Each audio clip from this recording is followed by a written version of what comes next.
خب اجازه میخوام سلام کنم خدمت همه عزیزان. امیدوارم صدای من رو دوستان داشته باشن. خب تصویرمون هم اگر میشد شیر کنیم که امکان پذیر نیست. ویدیو سورسز. اوکی، خب سلام عرض میکنم خدمت همه دوستان عزیزانم که صدای من رو میشنون در تلگرام و در اینستا. خب با نام و یاد حضرت حق و به نام ایزد مهربان، نشست سوم از سلسله مباحث دوره حقوق تجارت بین الملل کاربردی رو شروع میکنیم. انشاءالله که دوره خوب و با کیفیتی باشه برای همه عزیزان و بتونن اون استفاده رو ازش ببرن. حالا من فکر میکنم اگر صدا رو بخوایم با کیفیت ترم کنیم، اجازه بدید از هندز فری هم میتونم استفاده کنم. فکر کنم بهتر میشه کیفیت صدای ما. خب اجازه میخوام از محضر دوستان و عزیزان دقایق رو صبوری کنیم تا دوستان دیگه ما هم در تلگرام و در اینستا به لایو ما بپیوندن و بعد انشالله این جلسه رو شروع بکنیم.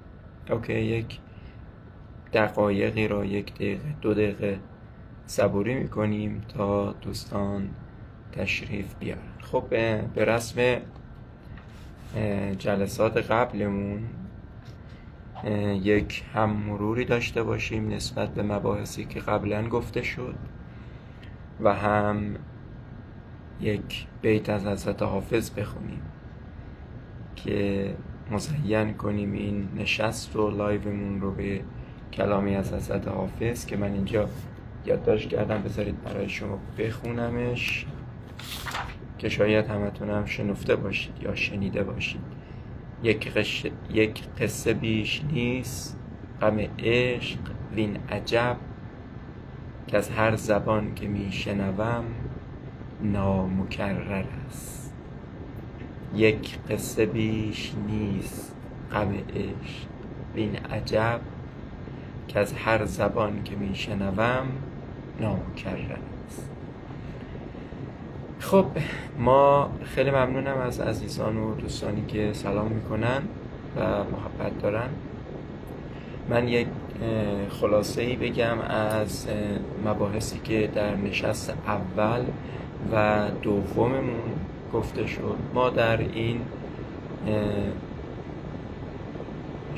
نامه که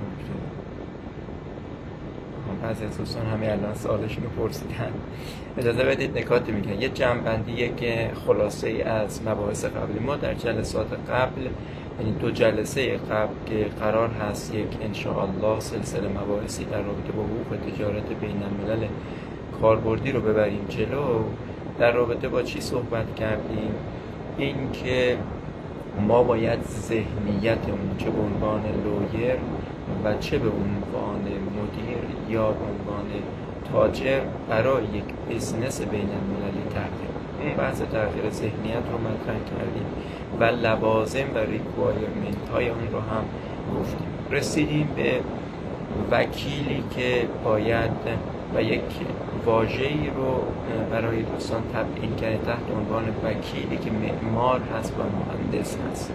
وکیلی که یک قرارداد را طراحی می‌کند و آن را اجرا می‌کند، نه صرفاً می‌نویسد. یعنی وکیلی که عدد ولیو برای کلاینتش داشته باشد و بتواند اون ارزش افزوده رو براش داشته باشه و سالیان سال کنار کلاینت و کمپانیه بمونه.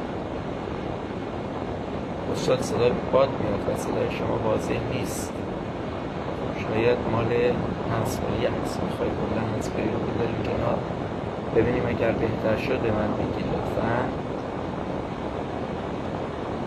خب من کلا هنسفری رو گذاشتم کنار. پس الان ببینید صدا اگر کیفیتش بهتر شد، فکر کنم شد مال هنسفریه. خب داشتم خدمتتون میگفتم که وکیلی که ارزش افزوده رو برای کلاینتش داشته باشه به عنوان معمار و مهندس است. و در جلسات قبل چند تا از ویژگی‌های این وکیل رو گفتم. وکیلی که اپلیکبل هست، به اجرا می‌اندیشد، وکیلی که سناریو نویس هست. حالا میگیم وکیل دیگه میتونه هم شامل مهندس بشه، هم مدیر بشه، هم تاجر بشه. وکیل و مدیری که اپلیکبل نگاه میکنه، سناریو نویس هم هست، نقطه فشار واقعی رو در هر کیس میفهمه. صدا دوستان میفرمایند صدا خوب نیست، بذارید من ببرم این طرف ببینم صدا بهتر نمیشه. جناب دکتر متاسفانه صدای باد میاد. To be honest there is no صدای خش هم دارد. الان ببینید بهتر نشد؟ اگر بهتر شد به من بگید. اوکی شد؟ Great. خب داشتم خدمتتون میگفتم بعد رسیدیم به ابزارهای این وکیل معمار مهندس که چه ابزارهایی باید این وکیل دوستان میفرمایند صدای باد نمیذاره. بذارید بچه ها یک تغییر دیگه بدم یه چند لحظه، چون من همزمان تلگرامم برای بچه های اون طرف گذاشتم. اجازه میخوام که این صدا رو امروز صدای باد، چرا باد نیست؟ فکر کنم صدای فن اون لپتاپ من هست که داره اذیت میکنه و نمیگذاره. حالا باید بیشتر فکر کنم خودم رو اینجوری بگیرم که صدا کیفیت بشه. الحمدلله عالی شد. خب امیدوارم بچه‌هایی که تو تلگرام هستن صدای ما رو بهتر بشنون. خب میریم سر بحث بعدی ما که در رابطه با ابزار زبان انگلیسی است. خب درست شد استاد؟ بله صدا اوکی شد. خب دوستان اگر از الان کیفیت صدا خوب نیست میتونن از لایو خارج بشن تا صدا بهتر بشه. حالا متاسفانه سرعت اینترنت و این داستان هم هست دیگه، ببخشید. سعی میکنیم ذخیره‌اش بکنیم که انشالله بیشتر بعداً بتونید استفاده بکنید. خب ما رسیدیم به ابزار مهمی که چه وکیل، چه مدیر و چه تاجر باید داشته باشه در این فضای بین المللی که همتونم بارها شنیدید و بعضا هم شاید به سمتش رفتید یا دارید میروید، اما اون نتیجه ای رو که مد نظرتون بوده هنوز اتخاذ نشده یا گرفته نشده به تعبیری. و امروز بحث زبان انگلیسی است. حالا من عمدن نوشتم عنوان لایو و زبان انگلیسی، چرا که زبان انگلیسی بالاخره more common، بیشتر داره استفاده میشه، بیشتر داره صحبت میشه تا زبانهای دیگر. هرچند که اگر کسی زبان انگلیسیش پرفکت باشه میتونه وارد زبانهای دیگه هم بشه، عربی، چینی. حتی عزیزانی که نسبت به زبان انگلیسی به یه سطح قابل قبولی رسوندن خودشون میتونن وارد زبان چینی بشن. یا حالا من فکر میکنم زبان چینی زبان مارکت بعدی ما خواهد بوده. حالا زبان عربی هم که قدر مسلم هست. این تقریبا این سه تا زبان هم بیشتر مد نظر هست. اما برای زبان انگلیسی من یک نکاتی رو خب از باب اندک تجربه‌ای که در این سالها کسب شده خدمت عزیزان میگم، چون به عنوان یه ابزار باید ما این داشته باشیمش. نمیتونیم صرفاً مثلا یا مدیری باشیم، وکیلی باشیم که در حوزه تجارت بین الملل داریم کار میکنیم اما متاسفانه نتوانستیم مثلا سطح زبانیمون رو به حدی برسونیم که چی؟ که بتونیم ارتباط برقرار بکنیم و اینا. ببخشید این تو من دارم تنظیمش میکنم، عذرخواهی میکنم. خب به این خاطر باید به عنوان یک ابزار این رو دیده. حالا این ابزاری که ما میبینیمش چند تا نکته باید دربارش من بگم خدمتتون که هم انگیزه بشه. یکی این که ما قرار نیست مثل نیتیو ها صحبت بکنیم. هدف از زبان انگلیسی، چون بعضی موقع عزیزان از من میپرسن یا پیام میدن که خب ما باید سطح زبانیمون چقدر باشد. اوکی، هرچی بهتر، هرچی بیشتر بهتر، the more the better. اوکی، اما اما چی؟ هیچ کدام از ما در لس آنجلس، لندن به دنیا نیومدیم. به قول معروف we were not born in London or Los Angeles or New York. نه، ما در کشور عزیزمون ایران به دنیا آمدیم، زبان شیرین فارسیمون هم دوست داریم، اما این زبان کامیونیکیشن رو باید یاد بگیریم. مهم کامیونیکیشن ماها هست دوستان عزیز. دقت داشته باشید بعضی از دوستان بحث اعتماد به نفسشون فکر میکنن مثلا اون آلمانیه، فکر میکنن اون عربه یا اون وکیلی که در چین نشسته یا در امارات نشسته الان فلوئنت لایک نیتیو داره صحبت میکنه. نه، قدر مسلم اینطور نیست. حالا میگم اندک تجربه ما هم در این سالها نشون داده که بعضیا دانش زبانیشون خیلی بالا نیست، فقط میتونن کامیونیکیت کنن، ارتباط بگیرن و مسیر رو ببرن جلو. خیلی نمیخواد پیچیده کنی. من همواره به همه عزیزان گفتم و باز هم میگویم ما باید تو این مسیر قرار بگیریم، اون ارتباط گیری رو انجام بدیم. حالا در طول سالیان سال که داریم کار میکنیم هر روز سطح دانش زبانیمون بهتر و بهتر و بهتر میشه. این که صرفا ما بخوایم حالا تا زبانمون پرفکت شد لب به صحبت نگشاییم، خیلی این شاید مطلوب نباشد دوستان عزیز.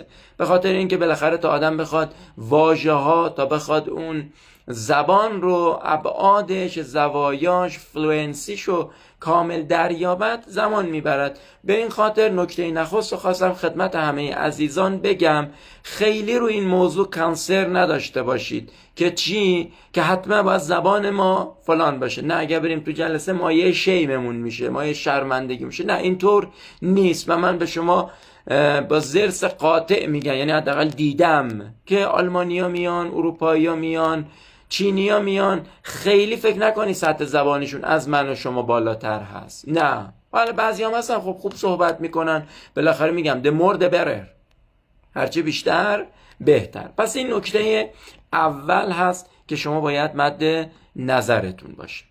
نکته دوم، بحث زبان باید با زبان انگلیسی برای اینکه بخواهید روز به روز بهتر بشه زندگی بکنید. من منظور از زبان بیشتر گفتم، توضیح دادم زبان انگلیسیه، چرا که برای تجارت الان بیشتر جوامع با این زبان صحبت میکنن. بله، هرچند در بعضی از جوامع خب یا کشورها ممکنه زبانهای دیگه هم صحبت بکنن، ولی خب زبان انگلیسی رو شما بلد باشین جامعی از ارتباطاتتون خواهد بود و مشکلی نخواهد داشت.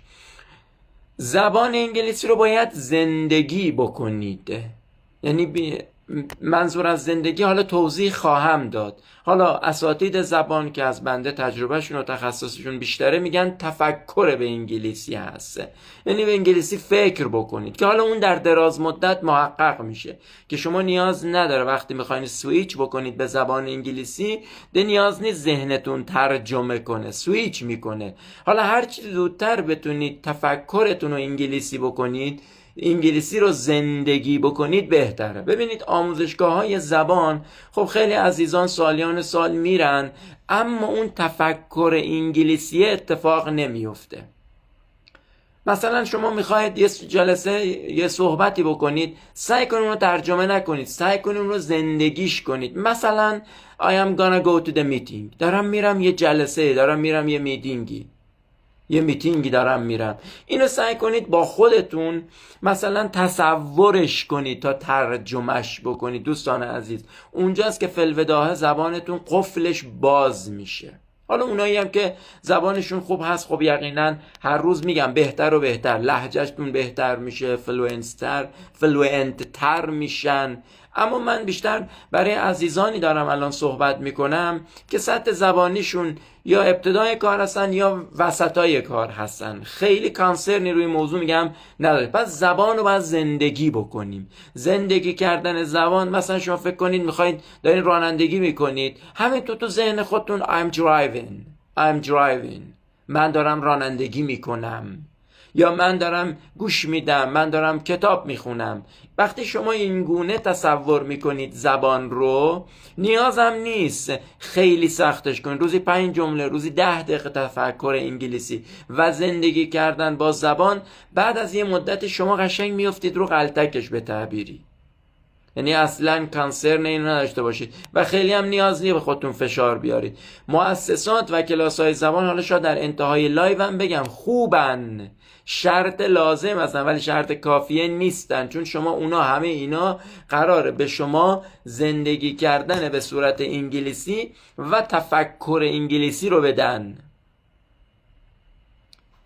به عنوان یه شرط لازم. شرط کافی نیست که فکر کنید اگر برید مثلا کلاس‌های زبان دیگه شما مسلط خواهید شد. نه، خوبه ولی خب قدر مسلم باید خودتون زندگیش کنید. اصطلاحاً اساتید زبان میگن اکسپوژر رو درست کنید. ببین در اکسپوژر بودن موضوع، من تمام حرفم امروز رو این هست که اکسپوژر در معرضش باشید. حالا ممکنه در معرضش یه عده با یه خارجی صحبت میکنن، چت میکنن، مکالمه میکنن، یه عده نه، در معرض بودن فیلم و سریال نگاه میکنن، میرن قرارداد میخونن، میرن ایمیل مینویسن، ایمیل رو میخونن. این در معرض بودنه و اکسپوژر داشتنه به شما کمک میکنه که حافظه پسیوتون اکتیو بشه. بعدم بچه‌ها ما نیازی نیست زیاد این لغات رو حفظ بکنید. من با این آزمون ها خیلی موافق نیستم. برای چی؟ برای کسی که میخواد تو عرصه کارهای بین المللی کار بکنه. این آزمون ها برای کنکورا خوبن و برای دانشگاه ها، یعنی مخالفتی ندارم. یکی میخواد بره دانشگاه، یکی میخواد بره نمیدونم تو یک جایی میگن آیلتس بیارید، یکی میگن تافل بردارید بیارید. شما الان میدونید آیلتس بیش از اینکه مهارت زبانی شما رو در لیسنینگ و اسپیکینگ، حالا 2 مهارتش هست، بیشتر اون نکات تست زدن انگار به شما میگه. دقیقا مثل کنکور خودمون هست که 90% میزنی ولی حالا شما یه سوال انگلیسی میپرسن What's your idea about this live، بعد میمونی قفل زبانت باز نمیشه. پس این 2 رو از هم جدا کنید. این تافل، آیلتس، تولز، بلا بلا بلا، اینا برای چی به درد میخوره؟ برای سرتیفیکیت هایی هستن که به شما کمک میکنه در مؤسسات، در لافرم های بین المللی، در دانشگاه ها بتونید اپلای بکنید. اما اون چه که به درد کار تجارت بین الملل شما خواهد خورد اون زبانیه که لایو باشه، که حالا میگم چه زبانی لایو هست. پس نکات هی جمع‌بندی میکنن که به ذهنتون بشینه. یک زبان رو باید زندگی بکنید بیش از این که هی بخوایم برین آموزش ببینید. 20% آموزشه، 80% مواجهه هست، 80% اکسپوژر هست، زندگی کردن. صبح از خواب بلند میشی یه فکر انگلیسی، مثلا من دارم از خواب بلند میشم، اوکی اینو به انگلیسی بگو.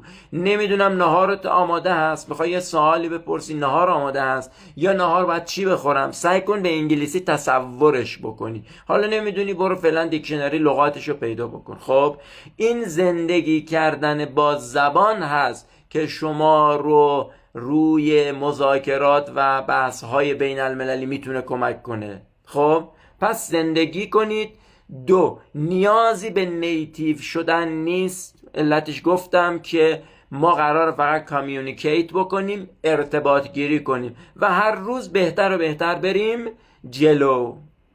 موضوع بعدی اون اعتماد به نفس هست دوستان عزیز که هی تکرار کردم. ما باید اعتماد به نفسمون در رابطه با صحبت کردن به انگلیسی بالا باشه. این نیست که حالا اصلا یک کلمه اشتباه گفتم، به جای من خودم یادمه یکی از جلساتی که فکر کنم سوالهای مثلا 88 89 بود، هر روزم ادعایی نداریم بر سطح زبانی بالامون، ولی خب یک کلمه رو به جای واز مثلا گفتم ایز، خود طرف مقابل درستش کرد یا اصلا متوجه شد، خیلی نیاز نبود. من خودم متوجه شدم که یا اوشون درست کرد اون اشتباه من رو یا رد شد رم. موارد زیادی پیش اومده که حالا مثلا شما گرم صحبت دید نمیدونم به جای ماضی نقلی فلان استفاده میکنی، خیلی اتفاقی نمیفته. ببین ته داستان اینه دیگه که شما کامیونیکیشن رو برقرار کردید، حالا اگه سطح زبانیتون خوب باشن میگن your English is good، اگه نمیشه چی نمیگن. این اعتماد به نفس خیلی به شما کمک میکنه که توی بحث‌های زبانی پیشرفت بکنید. پس نگران این نباشید. ترس از اشتباه کردن به هیچ وجه نباید داشته باشید، چه حالا به عنوان مدیر عامل شرکت، چه به عنوان تاجر باشید، چه به عنوان لویر باشید. موضوع بعدی رها کردن گرامر هست. عزیزانی که خیلی استیک کردن، چسبیدن به گرامر، بازم اینم در راستان خیلی گرامر رو اصلا نیاز نیست وارد بحث‌های گرامر بشید و نمیدونم شرطی نوع اول، شرطی نوع دوم، ماضی نقلی، ماضی بعید، اوکی باشه، عالیه، اصلا من هیچی چالشی باش ندارم. فعلا باید بتونید حرف بزنید، قفل زبانه باز بشه. حالا هر روز روتوشش میکنید، اوکی من اینجا باید از ماضی نقلی مثلا استفاده میکردم به جای مثلا گذشته. اون قفل زبان باز شدنه at the first phase، یعنی در فاز نخست ما باید هر جور شده با اشتباه صحبت کردن، با کیل گرامر، با کشتن گرامر قفل زبانمون رو باز بکنیم. حالا این قفل زبانمون یا خودمون میشینیم هی صحبت میکنیم با خودمون، مثلا what's your idea about this، هی خودت سوال میپرسی بعد پاسخ میدی دیگه. what's your idea about the contract، what's the difference between contract and agreement، تفاوت بین کانترکت و اگریمنت چیه مثلا. خودت میتونی سوالا رو بپرسی، خودت به خودت پاسخ بدی. حالا در انتها خواهم گفت که هوش مصنوعی چقدر میتونه به شما کمک کنه. حالا میرسم تو انتهای یک پلن عملی میخوام بدم که تو اون پلن عملی میگم چگونه با هوش مصنوعی برید جلو. پس من دارم این نکات رو هی میگم که اصلا نترسید، قفل زبان رو با تمام اشتباهات باز بکنید، اعتماد به نفس بالا. حالا 3 سطح زبان رو باید مد نظرتون باشه. سطح زبانی که شما باید مد نظرتون باشه، یکی جنرال انگلیش هست، یعنی برای ما حقوقی ها و برای اصلا این عنوان بیسیک هست، ببخشید چه حقوقی ها چه مدیرا چه تا تجار. اون بیسیکش اینه که جنرال انگلیشمون قابل قبول باشه، من بتونم کامیونیکیت بکنم، بتونم صحبت کنم، جملات رو بگم. حالا تو این موارد از موقع میتونید از اون قالب‌های ثابت رو استفاده بکنی، حتما نیازی نیست، میتونیم حفظ کنیم اون قالب‌های ثابت رو. مثلا would you please explain it more for me یا for me، میشه اینو بیشتر برای من توضیح بدی. would you please explain، would you please یک فرمتی هست که شما میتونید حفظش کنید، خیلی سخت نیست. بعضی از قالب ها رو سخت کنید. may I ممکنه، can I آیا من میتونم، اینا اون عبارت های قالبی هست که شما میتونید اینا رو بعضی جایی که شنفتید حفظش کنید. حالا ادامهش رو بعدن خودتون در سیچویشن های مختلف جایگذاری بکنید. پس یک اون زبان عمومیمون و جنرال انگلیشمون هست که باید روش سرمایه گذاری. حالا این میتونید در قالب فیلم نگاه کنید، سریال نگاه کنید، مؤسسات زبان برید، اما با اون توضیحی که دادم که حالا باز هم میگم من اعتقاد دارم فیلم و سریال خیلی کمک میکنه از حتی مؤسسات زبان. حالا ما که اینجا با مؤسسات زبان مشکلی نداریم، اونجا هم هزینه میخواد بدی هم وقت میخواد بگذاری، ولی خب فیلم و سریال 1 دقیقه 10 دقیقه نیم ساعت میری، بهترین فیلم ها تو موبایل ها هست، شروع میکنی به نگاه کردن با زیرنویس با ساب تایتل، در دفعات بعد بدون ساب تایتل و قشنگ میری تو اون اکسپوژره، میری تو اون سیچویشنه و تو اون موقعیت قرار میگیرید. پس ما باید جنرال انگلیشیمون رو در یه سطح بیاریم. ببین اینا ته نداره، من اصلا گفتم هر چی بیشتر تلاش بکنید وقت بذارید بهتر میشه سطح زبانیمون. کسی هم نمیتونه بگه من به انتهاش رسیدم. پس 1 جنرال انگلیشونه، 2 لیگال انگلیش ما هست. حالا ممکنه تجار بگیم چی، اون بزنس انگلیش که من اعتقاد دارم برای هم بچه های حقوقی و هم برای بچه های تجاری هم لیگال انگلیش هم بزنس انگلیش، یعنی بزنس انگلیش هم خیلی مهمه که شما بتونید جملات رو بخونید، بازخوانی ایمیل ها بکنید، ایمیل بنویسید یا رأی بخونید. این اون لیگال انگلیش و بزنس انگلیش هست که من اینو تأکید دارم. یعنی بعضی از بچهای حقوقی مثلا لیگال انگلیششون خوبه اما بزنس انگلیششون خوب نیست. بزنس انگلیش یعنی چی؟ یعنی شما بتونید یه ایمیل خوب بنویسید، یه نامه، یه کارسپاندنسز خوب بنویسید که حالا امروزه هوش مصنوعی بسیار کمک میکنه برای اینکه شما بتونید یک مکاتبه و یک کارسپاندنسز خوب داشته باشید، یک لدر خوب بنویسید. پس بیزینس انگلیش و لیگال انگلیش که حالا برای هر کدوم از اینا بازم خیلی تاکید نمیکنم برین کتاب مثلا بیزینس انگلیش و لیگال انگلیش رو بخونید.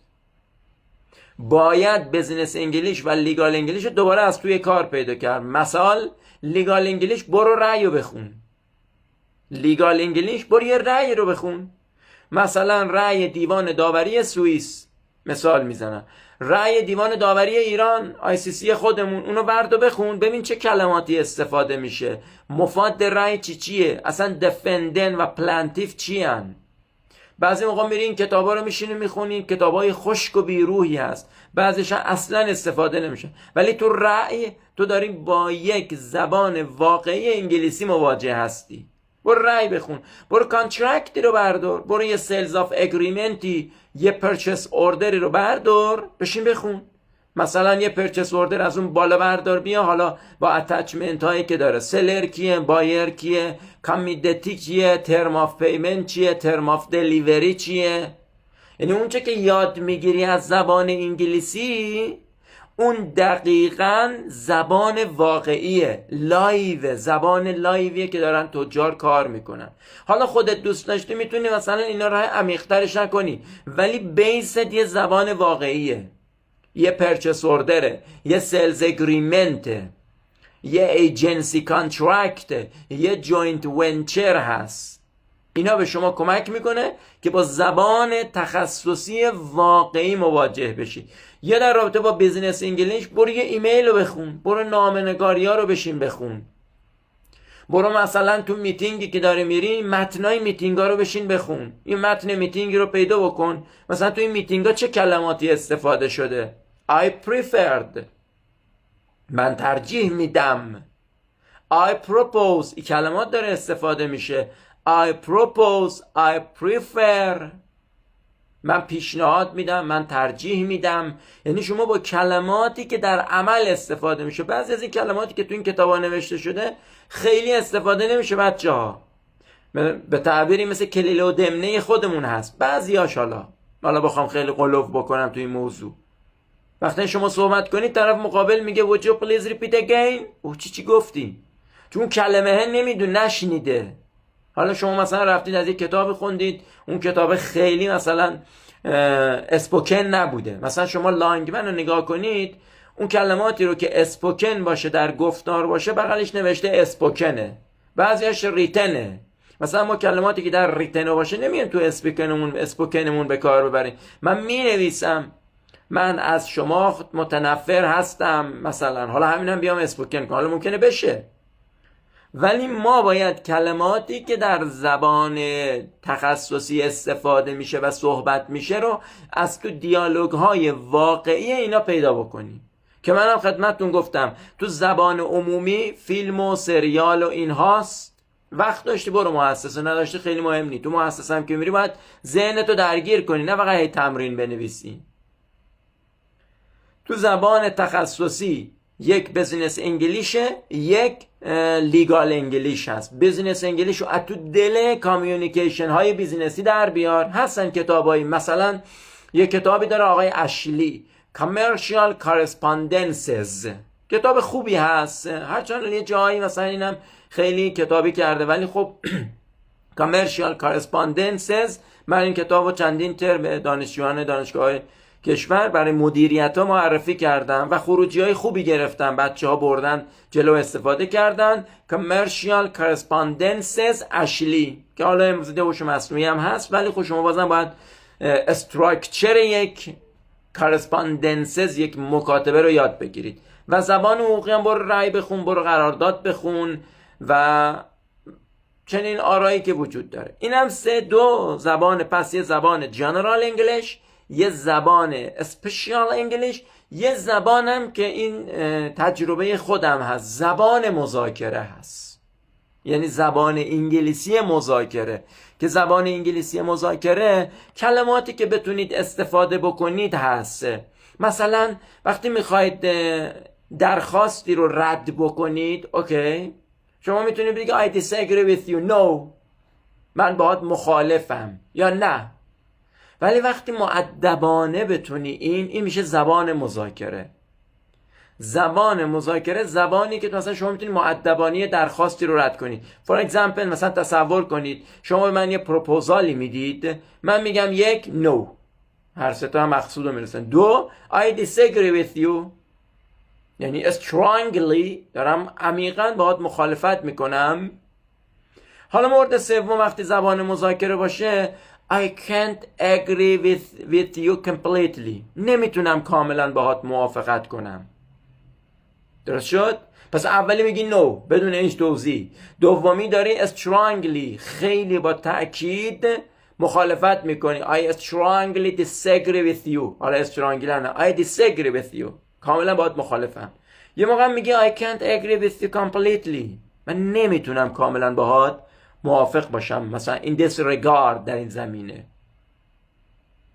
این میشه اون زبان مذاکره که اینا هست دیگه، مثلا English for negotiation، چنین کتاب هایی هست English for negotiation. حتما یعنی اگر خواستید اینا رو مثلا روش کار بکنید، بازم هست که مثلا از تو دل اینا میتونید مثلا توی یوتیوب سرچ بکنید English for negotiation، همه اینا رو برید چند تا مثلا مذاکرات این چنینی رو پیدا بکنید یا ویدیوهای این چنینی رو پیدا کنید، 10 تا ویدیو گوش بدید، اون اصطلاحات یاد میگن چگونه مخالفت کنید، چگونه موافقت کنید، چگونه بتوانید تحت تاثیر قرار بدید با کلماتتون.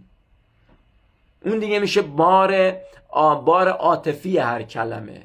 که حالا میگم این 3 تا زبان من فکر میکنم برای هر مدیری، هر وکیلی که توی حوزه داره کار میکنه یواش یواش باید روش اقدام بکنه. نمیگم همین امروز باید هممون پرفکت و عالی بشیم، نو. یواش یواش زبان عمومی، زبان بیزینس و زبان حقوقی و زبان مذاکره، اینا هم نه دیدگاه هم این نیست برید کتاب بخرید، نه، اینا رو از تو یوتیوب، از تو فیلم ها، از تو سناریوها، از توی شبکه های ویدیویی در بیارید، تو فیلم ها و تو سریال ها. مثلا برای مذاکره فکر کنم فیلم، اینجا من یادداشت کرده بودم، برای مثلا مذاکره فیلم بیلیونز یا هر چیزی که باشه، چنین چیزی، مثلا این کلن اصول فن. یا مثلا شما زبان سوتس تو فیلم هاروی و هاروی اسپکتر در فیلم سوتس، که حالا اینا رو میگم. خب یا جملات غیر مستقیم، بعضی موقع مثلا میخوای جمله رو بگی تو مذاکره، حتما نیاز نیست مستقیم direct to address to، نه غیر مستقیم مثلا بگی، به فرض میخوام بگم مثلا let us consider this matter، اجازه بده ما این موضوع رو بعداً بررسی میکنیم later. مخالفت رو فعلا نمیگی. اینا چیه؟ اینا جملات غیر مستقیم هست که اینا رو دیگه باید اسلوبش یاد بگیرید بچه ها. پس این تکرم جمع کنم، در 3 سطح من اعتقاد دارم، اونم زبان واقعی. نبرید کتاب بخونید، اصلا کتاب رو بذارید کلن کنار، kill the books. اوکی؟ این جمله رو بگن kill the books، تمام کتابا رو بذارید کنار، بکشید، همینطور که kill the grammar هم بکشید، بیایید تو زبانهای واقعی، مکالمات، نمیدونم فیلم ها، سریال ها، سخنرانی ها، اینا رو ببینید برای زبان عمومیتون. برای زبان حقوقی و بیزینسیتون هم همین چنین، رای بخونید، قرارداد بخونید، میتینگ بخونید، ایمیل بخونید. و برای زبان مذاکره هم هست ویدیوهایی که برای این زمینه ساخته شده. کلن بحثای کتاب و من خیلی الان باهاش رابطه خوبی ندارم برای بحث زبان، چون باید ما قفل زبانمون اول باز بشه. قفل زبان با دو و داز و آی ام هی شی اینا باز میشه، هممون هم بلدیم. تو مراحل بعدی اوکی، خواستین بیوتیفایش کنید، خواستید زبانتون رو خوشگلتر کنید، خواستید فرمول های بهتری یاد بگیرید، وکب های بهتری، ایتس اوکی، برید کتاب بخونید. اما تو این مرحله واقعا هیچ ادوایسی به شما نمیدم که بحث کتابا رو دنبال کنید. همیشه سیستم های لسنینگ و اسپیکینگ فعلا استفاده کنید بچه‌ها. ریدینگ رو کامل بذارین کنار. بخوام خیلی راحت به شما بگم، ریدینگ رو کامل بذارید کنار، بیشتر لیسنینگ و اسپیکینگ رو روش فوکس بکنید. بعد که لیسنینگ و اسپیکینگتون خوب شد، میتونید حالا ریدینگ، برای اینکه اینم بازم ایمپروو بکنید، ریدینگ و اسپیکینگ. بله شما برای تولز و برای آیلتس و نمیدونم تافل نیاز دارید به اینها، ولی خب ما برای کار خیلی نیاز نداریم صادقانه. حالا رایتینگ بعدا در ادامه خواستید نامه بنویسید، حتما باید رایتینگتون خوب باشه، ولی تو مرحله اول داریم میریم جلو، گام به گام داریم حرکت میکنیم. خب این یه کلیاتی بود از بحث ها. تایممونم فکر کنم 10 دقیقه دیگه، بیشتر وقت نداریم، باید جمع‌بندی بکنم برای اینکه زیاد وقت عزیزانم نگیرم. نقشه عملی این مسیر. If I were in your shoes I would focus on this. اوکی؟ اگر من تو کفش شما بودم چنین کارهایی رو میکردم. این نقشه عملی رو مشخص. 1. کیل گرامر، کلن گرامر و کیل بوکس. گرامر و کتاب ها رو میذاشتم کنار، تو من ریدینگ نمیخوام، من لیسنینگ میخوام و اسپیکینگ الان تو این مرحله. پس من کتاب نمیخوام، بیشتر میشنوم و صحبت میکنم. پس کیل گرامر and the books. گرامر و کتاب ها رو بذارید کنار. برای بچه های حقوقی هر ماه یه قرارداد دارید یا بردارید، یه قرارداد بردارید، کلمه به کلمه شو بشینید بخونید. داری با زبان واقعی و دارم میگم اینجا، یه دفعه حالا فکر نکنیم که گفتن کیل بوکس اینم هست. زبان واقعی پیدا کردید اوکی. یه قرارداد مثلا این ماه، فکر کنید از ماه آینده، الان تیری مرداد، مثلا از مرداد شما بذارید من میخوام سیلز آف اگریمنت رو بخونم، پرچس اوردر رو بخونم. اوکی؟ این قرارداد رو وردارید بشینید بخونید. از اون کلمه اولش که میخونید، سلر، بایر، کلماتی که هست، مثلا اینتر اینتو یعنی منعقد میگردد. حالا این کلمات رو یاد میگیرید. حالا بعضیاش ممکنه این کلمات مثلا در نیاز به وکابولری داشته باشید، نیاز به وقت دیکشنری داشته باشید، بعضیاش نه. سوالاتتون رو من الان چند دقیقه دیگه میرسم به سوالاتتون، همش توضیح میدم. اگر کسی هم حالا هر نکته‌ای که دارید بنویسید. اینجا نوشته kill the reading, like kill the grammar, kill the books, and so we should be a good killer. maybe we should be a good killer about this. ببینید چرا این حرف رو میزنم؟ چون ما یه عمر داریم ریدینگ میخونیم، یه عمر که میگن هممون هست، ولی الان قفل زبانیمون باز نشده. و خیلی بده. پس من همه رو بکشید بذارید کنار. kill the grammar, kill the books. پس این گرامر رو بوکس رو اینا بذارید کنار. یه قرارداد واقعی رو بردارید بخونید. یه ایمیلی رو مثلا از ایمیل های واقعی رو یا ایمیل های شبیه سازی شده رو بردارید بخونید. یه ویدیوهای مذاکره رو ببینید توی یوتیوب، اینا رو پیدا میکنید. یه ویدیو گوش بدید توی اینستاگرام، مثلا این کلید واژه ها، این هشتگ ها رو سرچ کنید که واقعی تر هست. اینا رو روش فوکس بکنید. این هم 2. 3. بحث صحبت کردن با AI هست بچه ها. هوش مصنوعی بسیار به شما میتونه کمک بکنه به عنوان یک پارتنر که اصلا باهاش صحبت کنید. چون بعضی موقع میگید آقای کاظمی خب ما پارتنر رو از کجا بیاریم که بتونیم باهاش صحبت کنیم؟ هوش مصنوعی بسیار پارتنر خوبی است تو بحث زبان. میتونید ایدیاتون اصلا میتونید صحبت بکنید و میشنوه. رو قسمت وایسش که بزنید مثلا صحبت کنید، بعد بهش بگید چی؟ بگید من کجا اشتباه گفتم، اشتباهات منو بگیر، نظرت چیه هوش مصنوعی مثلا در این رابطه؟ would you please correct me؟ میشه منو اصلاح بکنی؟ خیلی حال مؤدبانه باش دقیقاً فکر کنید مثلا طرف مقابله. حتما از پتانسیل هوش مصنوعی و AI اینجا استفاده کنید. 6 ماه 1 سال با هوش مصنوعی کار بکنید، قشنگ میافتید. یعنی حالا مثلا بعد میتونید شبیه سازی بکنید، مثلا جلسه مذاکره رو I'm at the meeting I'm discussing about the terms and condition of the مثلا for example sales or purchase order. بعد اون وارد میشه به عنوان مثلا پارتنر مقابلتون، یا اصلا against on you، حالا حرف اضافه شالا فراموش کردم، که مقابل شما میاد اصلا میگه من وکیل این شرکتم، تو وکیل اون شرکت، بیا با هم بریم مثلا سیمیولیت بکنیم، شبیه سازی بکنیم.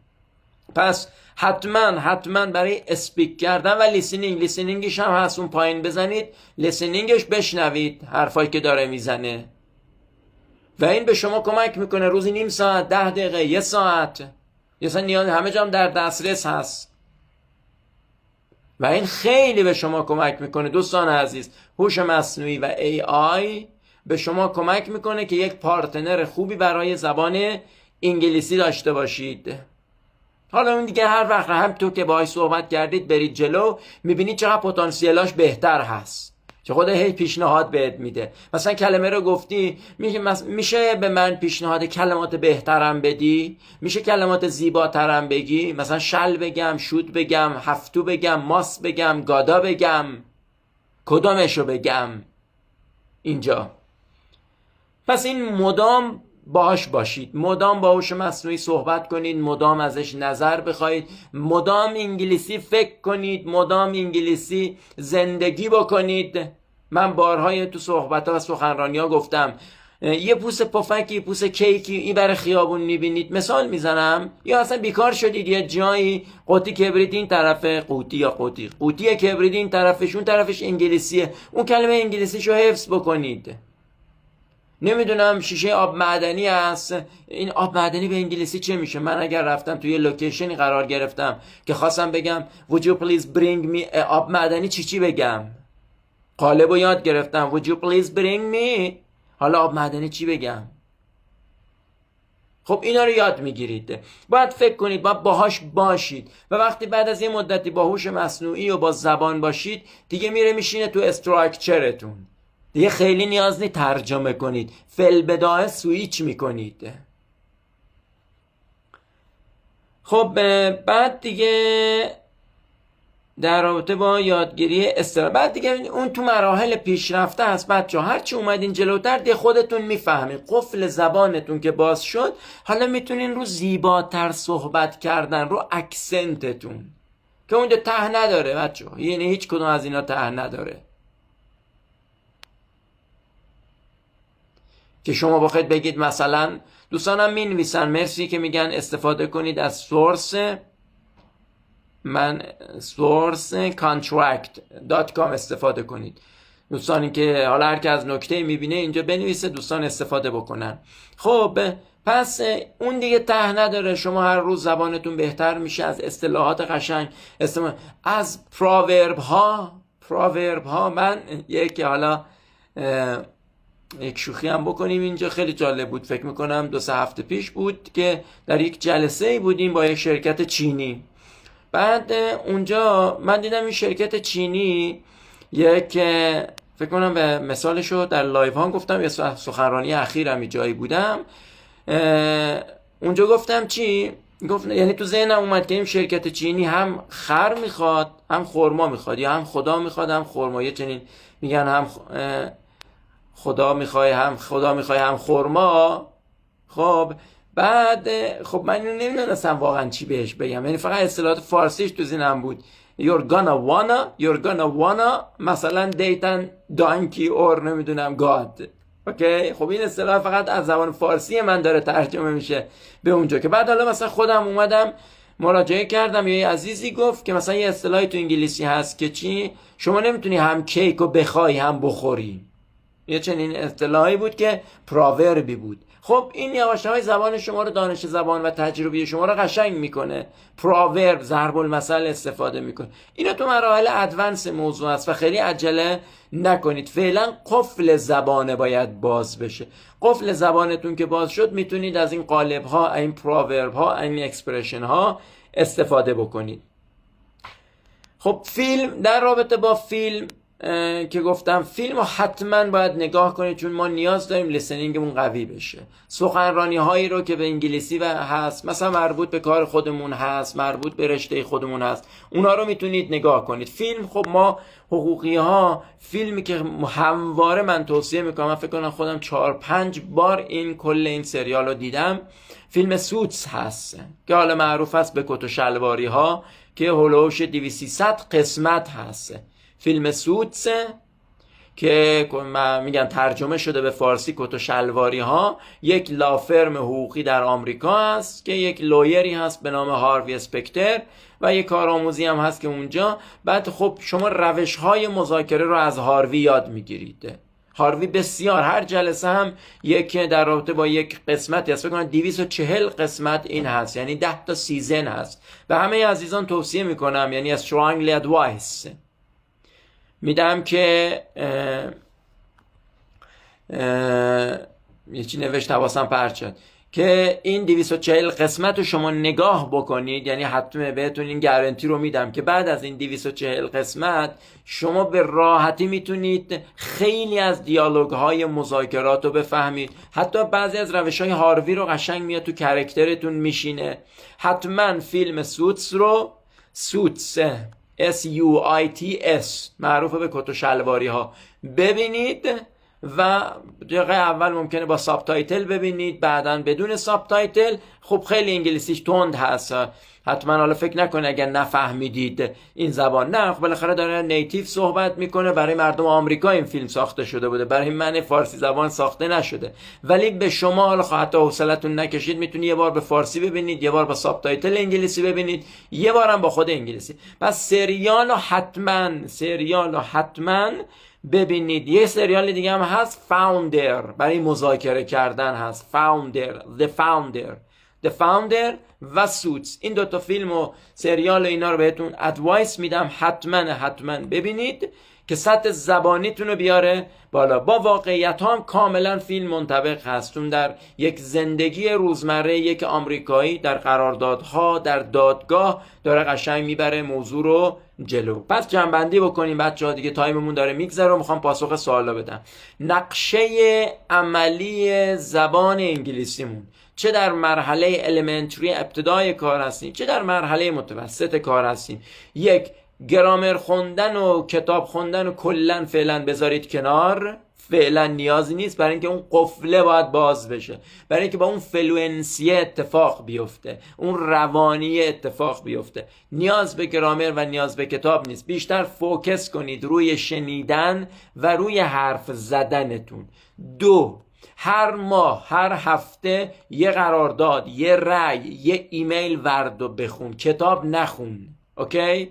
یه رأی از دیوان داوری، یه رأی از دادگاه مثلا فلان جا صادر شده، اینا رو بردار بخون، رأی بردار بخون، ایمیل بخون، ویدیو مذاکره رو ببین، ترانسکریپت های ویدیو مذاکره رو ببین. توی یوتیوب میتونی ترانسکریپتاش هم زیرش مینویسه. یوتیوب بسیار مخزن خوبی است برای بحث زبان ما. 3، با AI تا میتونید رفیق بشید. بهترین پارتنر شما AI خواهد بود تو زبان انگلیسی. باهاش حرف بزنید، باهاش رفیق بشید، ازش نظر بپرسید، ازش بخواهید انگلیسی باهات صحبت کنه، انگلیسی بشنوه و بعد انگلیسی تو رو کرکت بکنه، اصلاح بکنه، واژه‌های بهتری رو بهت پیشنهاد بده. I said، من گفتم. مثلا یه جمله دیگه بگو به جای I said، یه جمله قشنگتر هم بگو، اون بهت پیشنهاد میده. 4، زندگی بکنید با این زبان انگلیسی. فکر کنید تو ماشین نشستید، گفتم بگو I'm driving، دارم رانندگی میکنم. I'm listening to the podcast. اینا رو اینجا رو با خودت بگو، میشینه تو ذهنت. یعنی استراکچره که نشست دیگه نیاز نیست ترجمه بکنی و توپقا کمتر میزنی. پس اینم و حتما فیلم، یعنی 5 تا 1، گرامر و کتاب رو رها کن، یه قرارداد بخون، یه رأی بخون، یه ایمیل بخون، با AI مرتب صحبت بکن، زندگیش کن انگلیسی رو، تفکرتو انگلیسی بکن و بعد فیلم ببین. فیلمم سوتس و فاوندر. حالا فیلم های دیگه هم هست، اینا فیلم های معمولا حقوقی و برای مذاکره هستن. شما انواع فیلم، هر فیلمی نگاه کنید 4 تا لغت توش یاد بگیرید، بسیار عالیه، چون فیلم ها تو سیچویشن های واقعی هستن. و بعد تو مراحل بعدی دیگه زیباسازی این زبانت هست که هرچی د مورد برر، هرچی بهتر لهجت قشنگتر بشه، هرچی فلوئنت تر باشی، هرچی نمیدونم جملات و کلمای قشنگتری. وقتی توی 2 دقیقه داری صحبت میکنی 4 بار نگی I said. بتونی هی معادل I said هم بگی، من گفتم نه. As you mentioned، as you said، as you told. اوکی؟ ببین همون گونه تو گفتی، همون گونه که تو ذکر کردی، همون گونه که تو said گفتی. ببینین چند تا مثلا کلمه است. حالا هی مثلا تو جلسه بگی as you told. اینا میشه تو مراحل ادوانس موضوع که شما اگر بیافتید تو این مسیرها یقینا بهتون کمک میکنه. خب بحثمون این بود، جنبندی کلی بکنن. یک، زبان ما بچه ها، ما در نه آمریکا نه در لندن متولد شدیم، در ایران با عشق متولد شدیم و باید با اعتماد به نفس بریم جلو، ترس از اشتباه نداشته باشیم و زبانمون هم سه تا فوکس کنی: زبان عمومیمون، زبان تخصصیمون که زبان بیزینس و تجارت و حقوق است و زبان مذاکره.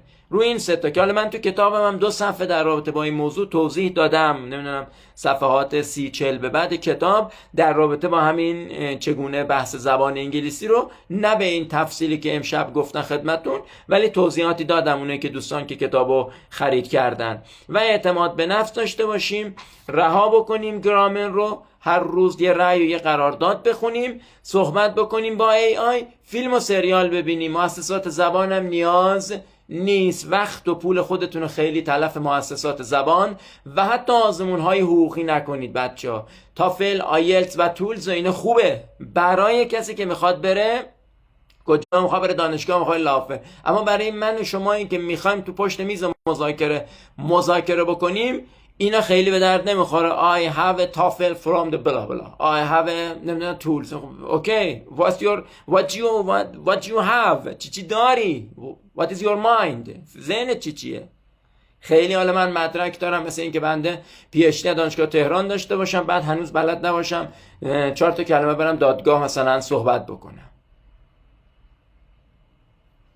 خب این کلیات موضوع بود، یعنی بحث امشب بود. حالا هر کسی سوالی داشت لطفا همینجا بنویسه یا بعداً میتونید دوباره تو اینستا یا تو تلگرام از من بپرسید. خب اینجا میتونید سوالاتتون رو لطفا بنویسید، ما یه 10 دقیقه میذاریم برای پاسخگویی به سوالات شما و اگر کسی هم پیشنهادی نکته‌ای داره حتما به من منتقل بکنه و اگر هم دوست داشتید حتما این لایو ها رو ما در راستای این که دیگران کاشتند و ما خوردیم، ما بکاریم و دیگران هم بخورن داریم برگزار میکنیم و انشاءالله تلاشمون این هست 30 جلسه، 50 جلسه، 100 جلسه، هرچه حیات باشه در دوره حقوق تجارت بین الملل کاربردی هر جلسه یک مباحث کاربردی رو در اختیار شما انشالله قرار بدیم و شما هم به دوستانتون خصوصا در شهرهایی که معمولا کمتر این مباحث مطرح میشه حتما با اون دوستانم شیر بکنید.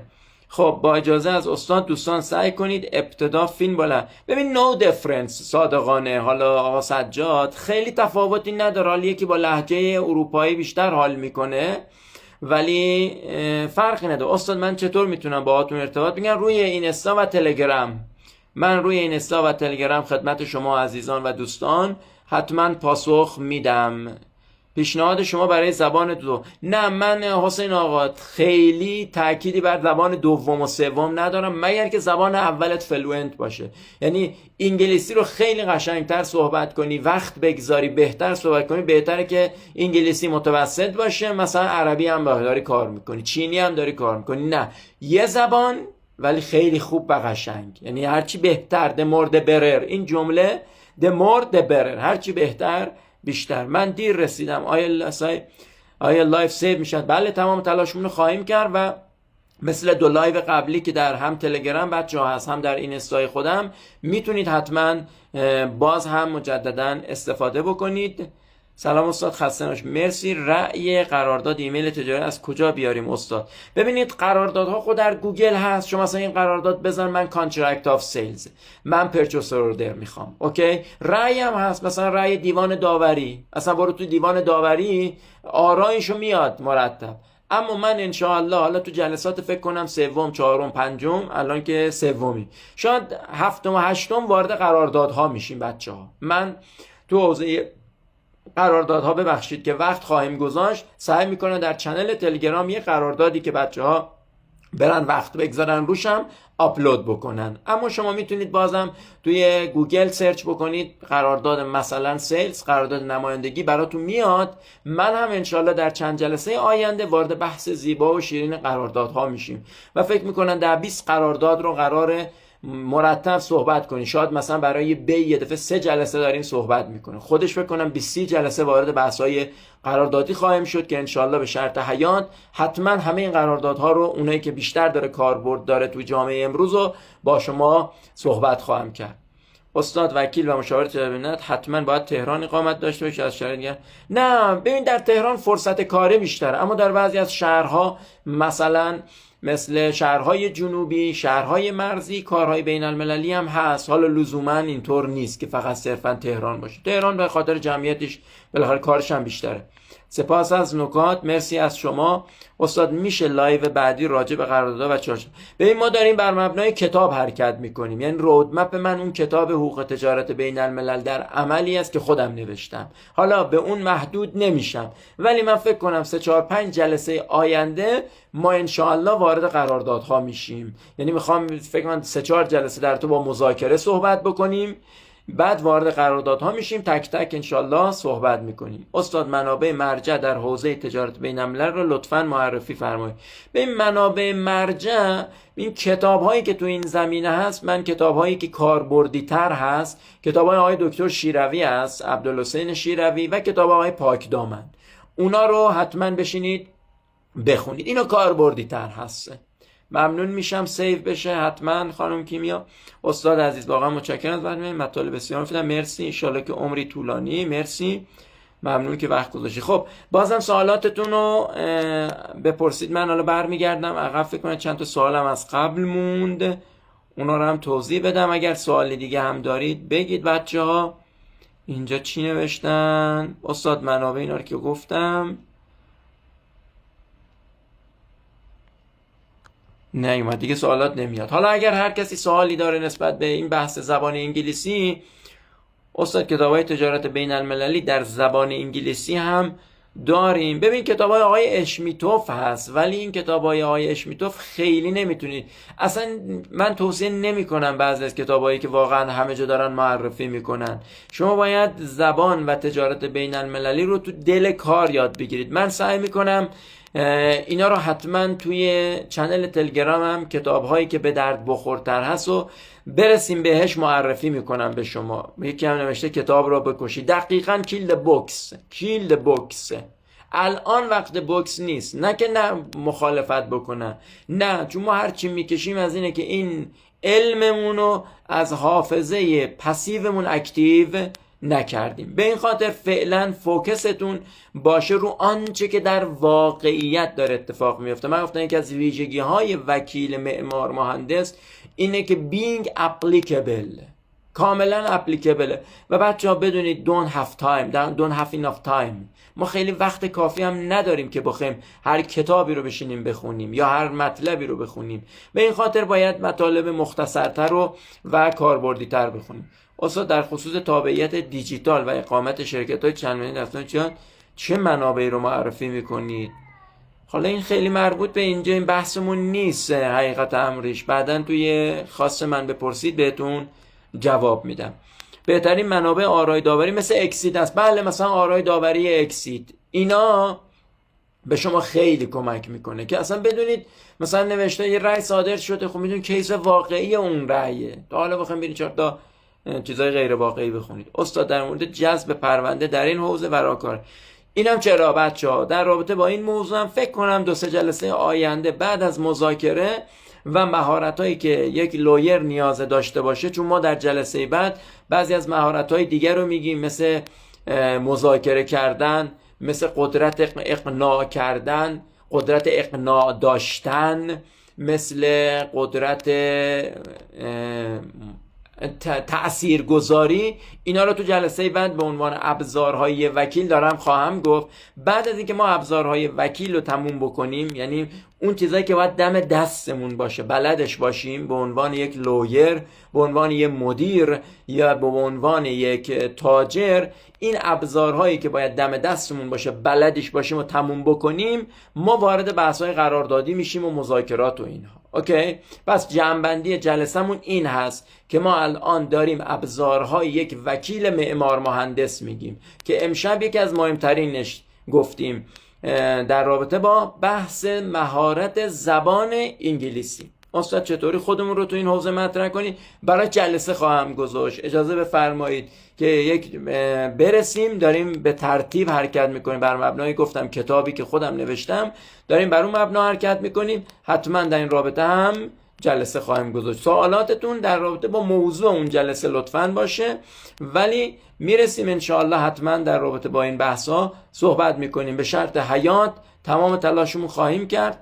آنچه اندک تجربه‌ای در این سالها کسب کردیم از این فضای تجارت بین الملل به صورت کاربردی در اختیار شما عزیزان قرار بدیم به قید حیات. فکر کنم دیگه وقت ما هم تمام هست. ما 50 دقیقه صحبت میکنیم و 10 دقیقه هم به سوالات پاسخ میدیم. هر گونه بازم سوالی داشتید حتما میتونید از طریق اینستای من یا از طریق تلگرام برای من وایس بدید یا پیام بدید. در اولین فرصت بهتون پاسخ میدم و هدف ما هم این هست بچه‌ها. من خواهشم که از شما کردم این هست که ما قراره تجربیاتمون رو با شما به اشتراک بگذاریم، شما هم در اختیار عزیزانی که فکر میکنید علاقمند هستن بگذارید. مرسی از وقتتون استاد. مرسی. Hi, I have a few live contract would help you to send you. Thank you Mr. اسلامی. Great.